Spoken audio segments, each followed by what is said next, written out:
Is there really a difference between talking and communicating? Or is it just semantics? What is talking? So talking will be like you're having a conversation. You're talking to someone. And it really doesn't matter whether the person understands what you're saying or whether they are giving you feedback. You're just talking. You're just passing across information. Like I'm doing now, I'm talking. I'm telling you about the topic that I want to talk about. I'm talking to you about it.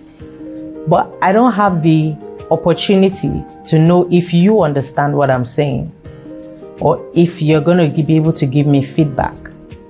That's when communication comes in. That's what communication is. Communication is that you're talking to someone and the person is able to tell you that I understand you or I don't understand you and give you feedback. So why is this so important? You know, in relationships, a lot of times we just have conversations. We just talk. We say things to each other. We tell each other about our day. We tell each other about what we like and what we don't like. And you're not even sure whether the person understands what you're saying. And you might ask, so why is it necessary for communication to be? Why is it necessary for there to be a difference between talking and communicating? Why do I need to imbibe that in my relationship? Well, the reason is when communication is had, when two people are conversing and talking about a particular issue, and they both understand what they're saying and they're able to give each other feedback, it reduces the chances of conflict. It reduces the chances of misunderstanding. It reduces the chances of assumptions. And I always say, assumptions are a killer to any relationship. Because the moment you begin to assume on a thing, it means that you don't have the facts. You don't know exactly what's happening. You're just assuming. You're just assuming that, oh, maybe the reason why he didn't call me is because he doesn't want to talk to me. He's still upset.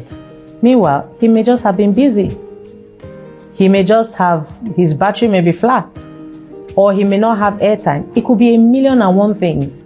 But the moment you begin to assume, then you lock it into your mind that this is what it is. And so when the person presents that this is not actually what happened, it now becomes an issue of conflict.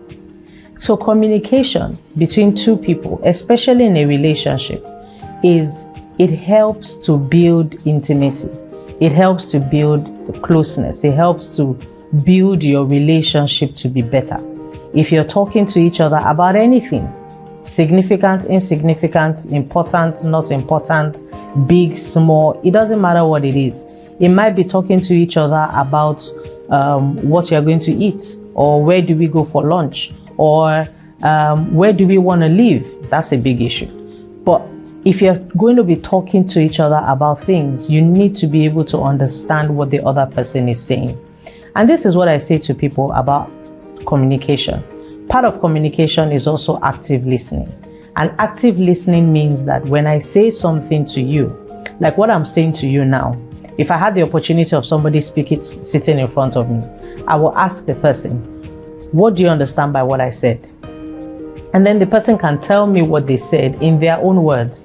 And then I can say, oh, yes, you're correct. That's what I said. Or I can say, no, that's not what I meant. And then maybe rephrase it or try to say it in another way for them to be able to understand.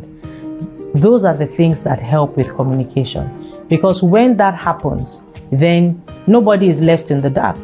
Nobody is left to guess or assume or think that, oh, okay, maybe not. This is what this person meant. There's always clarity. And where there's clarity, guys, trust me, there's peace. In a relationship, when you're communicating with each other, don't just talk. Communicate. Understand what the other person is saying. Ask them to rephrase what they have said in your own words. Ask them if this is what they meant, and then let them say yes or say no, and then they can rephrase. Then you understand what the person is saying, you understand where the person is coming from, you understand where the person is going, and then there's no room for conflict. So if, for example, that kind of communication has happened, and then maybe a few weeks or few days down the line, reference is made to it, and then something completely different comes up, you can then say, but that's not the communication we had. Or you both talked about a particular thing, and then one person goes to do something completely different. But you're like, that's not what we communicated, and that's not what we agreed on. I believe that we both understood each other when we were talking. So how come you decided to do a different thing? Then you can have a conversation, a clear conversation about it when something different is done. Guys, communication is the lifeblood of every relationship. Just like assumption is the killer of every relationship. So build your communication skills today. Do it better. Always let the other person understand what you're saying, and always get feedback. Thank you for watching. It's me, your friend Moduni. I honor you and I love you. Bye for now.